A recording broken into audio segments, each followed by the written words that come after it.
Have you ever been out walking in the snow? Tried to get back where you were before.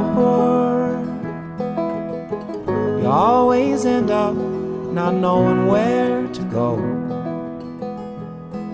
Have you ever been out walking in the snow?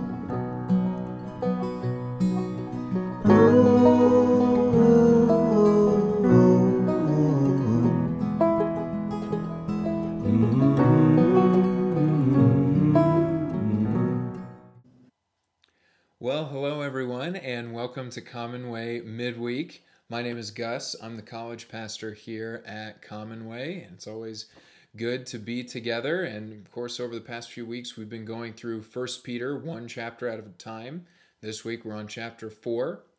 Without any further ado, we're going to hop in this week with a quote from our good old friend C.S. Lewis, one of his most famous and best quotes. "We are half-hearted creatures, fooling about with drink and sex and ambition when infinite joy is offered us. Like an ignorant child who wants to go on making mud pies in a slum because he cannot imagine what is meant by the offer of a holiday at the sea. We are far too easily pleased." That's good. Nice job, CS. And then if you want to turn to 1 Peter chapter 4, that's where we're at this week, and we're going to look at verses 3 and 4.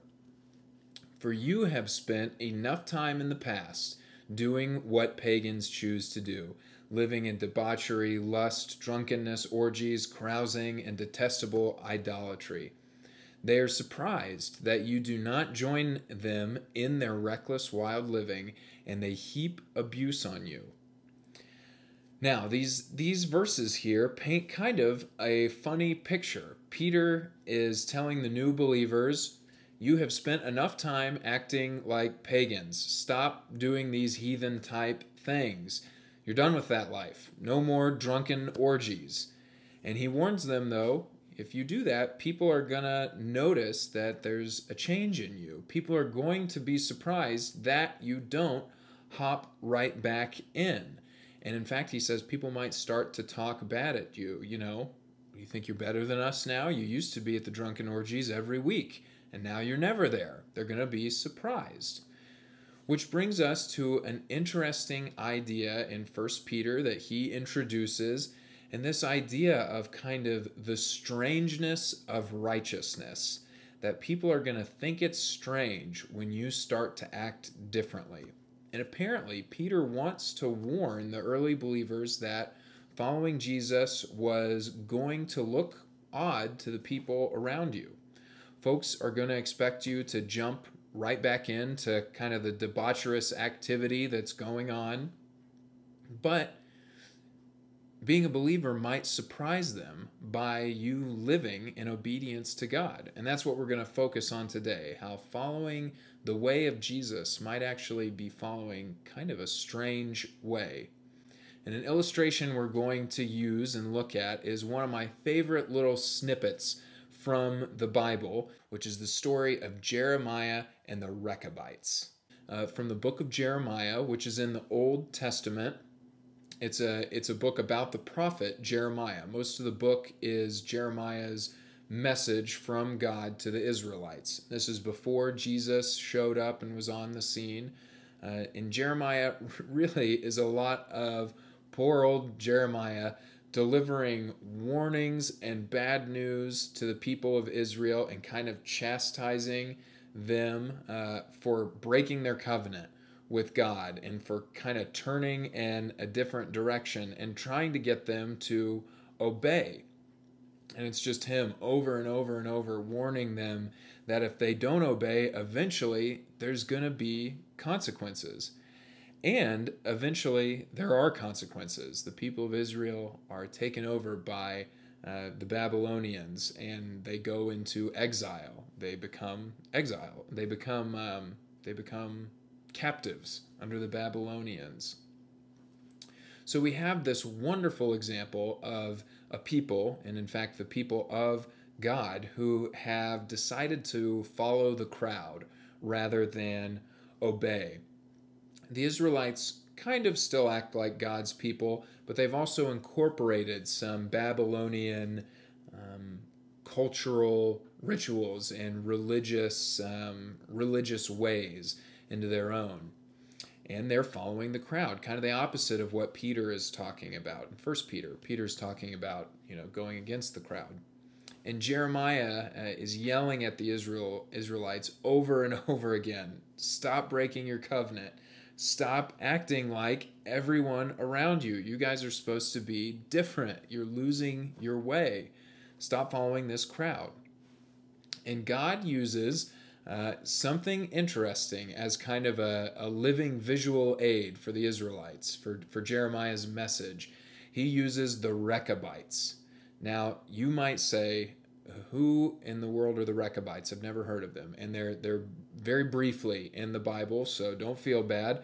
The Recabites were this tiny, tiny little group of nomads and wanderers that would kind of just go from town to town. They didn't have a permanent home. They were these oddballs. They kind of like carnies back in the day.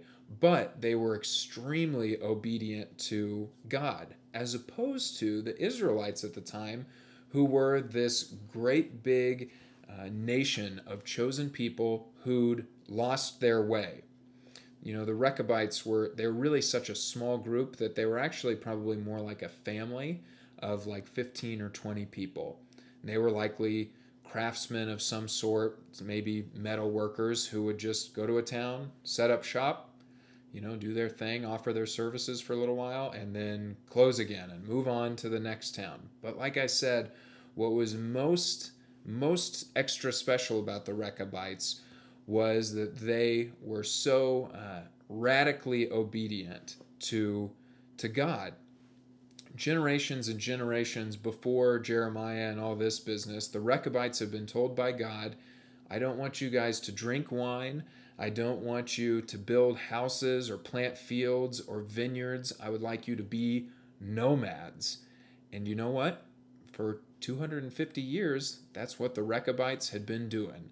They'd just been obeying God. And it was an odd lifestyle even then, just to be wandering around. They were oddballs. And they had just decided, well, I'd rather obey God and wander around and just be like these sober carnies than be like everyone else.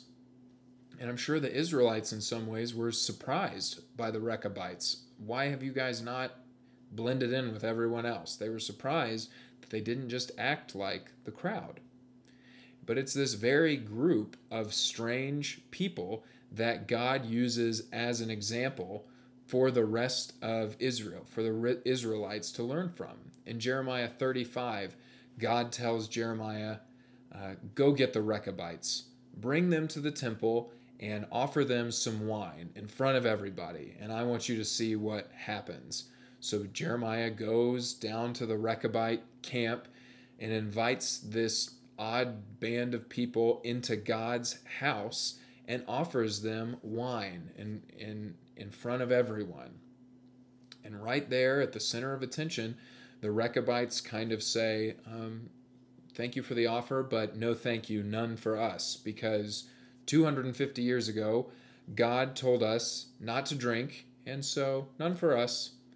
At which point, you have to imagine Jeremiah looking at the Israelites was pointing to the Recabites going, see what they're doing? They're obeying. These weirdos, these oddballs who wander around, they get it. They're obeying God. Who cares if it's unusual? God's used these Recabites to show you all the way. Eugene Peterson has a great passage on the Recabites, and it's sort of an imagining of what Jeremiah had to be saying to the Israelites at the time. He'd be saying, you also have a Father who has commanded you to live in total relationship to him. You know that he has set you apart for a life of love. Why don't you live in response to it? If you think it's because ordinary human beings can't do it, think again. The Recabites are ordinary, mortal human beings, and they've been doing it for 250 years. Now, why don't you do it? Don't just look at them. Don't just talk about them. Pay attention to what is distinctive about them. They are not entertainment. They are an example. Let them show you how badly and boringly you live and how well you can live. Your problem is that not that you are incapable, but that you are lazy. Ooh, convicting. That Jeremiah would point to these Recabites, these strange people, and say they get it. They understand that a life of obedience, even if it's strange sometimes, is totally worth it. And not only, don't be afraid to seem strange sometimes, but it actually might be a requirement to step out from the masses. So centuries later, after Jesus comes and does his thing, centuries and centuries later, Peter is striking that same chord, hitting that same note in chapter 4, verse 3, saying, "You have spent enough time in the past doing what the pagans choose to do, living in debauchery and all of this. Now it's time to turn a new leaf, and you know what? People are going to be surprised that you don't join them in their reckless, wild living. Be done with that, and people will be surprised by the way you act now. You might have to be like a Recabite.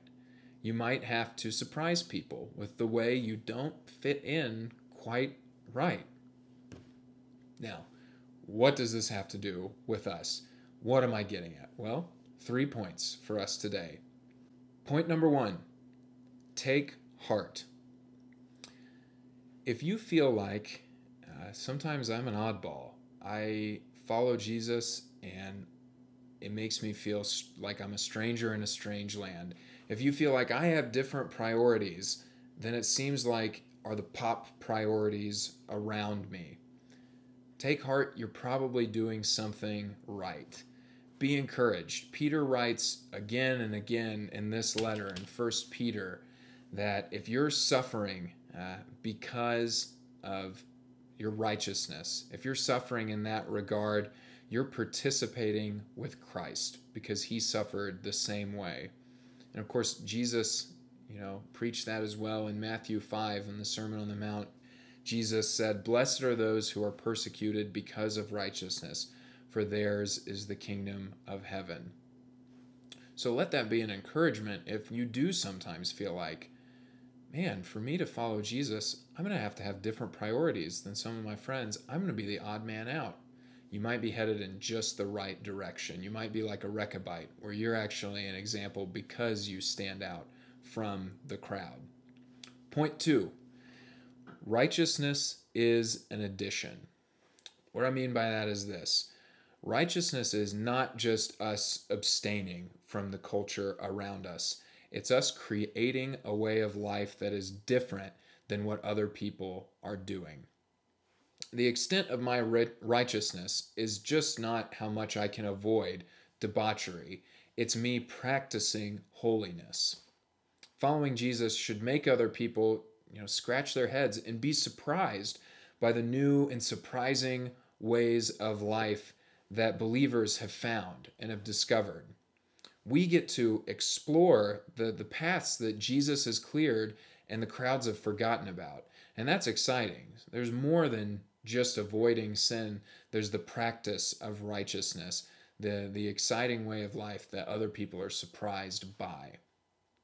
Point number 3, do something oddly righteous, which is an odd phrase, and I'm okay with that. Do something oddly righteous. Let's surprise people with the paths we choose, with the paths of righteousness we choose.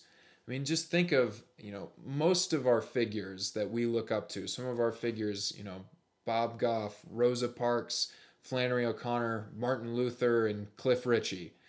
These are people who do things differently. These are not people who you go, yeah, they pretty much just follow the crowd. No. A great Bob Goff quote, "I used to be afraid of failing at something that really mattered to me, but now I'm more afraid of succeeding at things that don't matter." I'm more afraid of succeeding at things that don't matter. Oof. I mean, what a shame if as believers we just got really good at following along with the crowd. No, no, no, no. Let's do something different. Let's do something oddly righteous. Do something that, other folks are going to go, what's gotten into them recently? What's going on with them? Call somebody out of the blue. Tell them you love them. Go give someone a gift for just absolutely no good reason. Go pray for an hour. Surprise yourself and go on a long car ride and just sing worship music really loudly. Let's do things that are oddly righteous. And you may say, Gus, that sounds kind of weird. Yeah,